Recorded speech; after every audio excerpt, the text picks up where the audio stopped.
আমরা বিশ্বাস করি আল্লাহর উপরে আমাদের সেই বিশ্বাস যে আল্লাহ এত মানুষের যে দোয়া প্রার্থনা তাকে সুস্থ করে দেওয়ার জন্য আল্লাহ নিশ্চয়ই তা কবুল করবেন।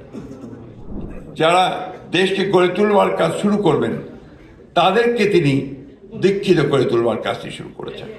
এটা নিঃসন্দেহে একটি অনন্য একটি প্রচেষ্টা, যেটা আমি মনে করি যে বাংলাদেশের রাজনীতিতে এটা একেবারে একটা প্রথম একটি কাজ, যে কাজটি হতে যাচ্ছে।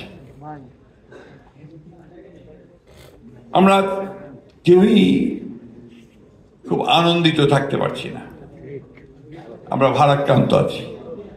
ভারাক্রান্ত এই জন্য যে আমাদের নেত্রী, বাংলাদেশের অভিভাবক, যাকে এখন বলা হয় এক কথায় the guardian of democracy of Bangladesh, আমাদের সেই মহান নেত্রী, যিনি কখনোই অন্যায়ের কাছে মাথা নত করেননি, দেশের স্বাধীনতা সার্বভৌমত্বের প্রশ্নে, গণতন্ত্রের প্রশ্নে কোনো আপোষ করেননি, সেই নেত্রী আজকে গুরুতর অসুস্থ অবস্থায় হাসপাতালে চিকিৎসাধীন আছেন।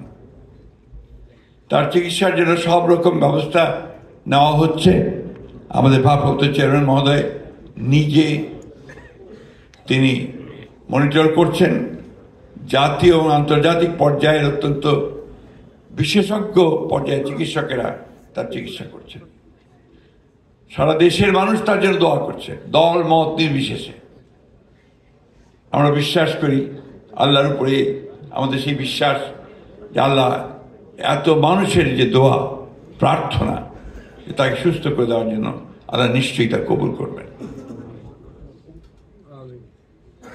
আমি এখানে যেটা দেখছি, আমরা ইতিমধ্যে অবহিত হয়েছি যে এই পরিকল্পনার মধ্যে আমাদের চেয়ারম্যান সাহেব এবং তার যে টিমটি নিয়ে তিনি কাজ করেছেন, অত্যন্ত প্রয়োজনীয় বিষয়গুলোকে দেশের জন্য সেগুলোকে তারা সামনে নিয়ে আসছেন।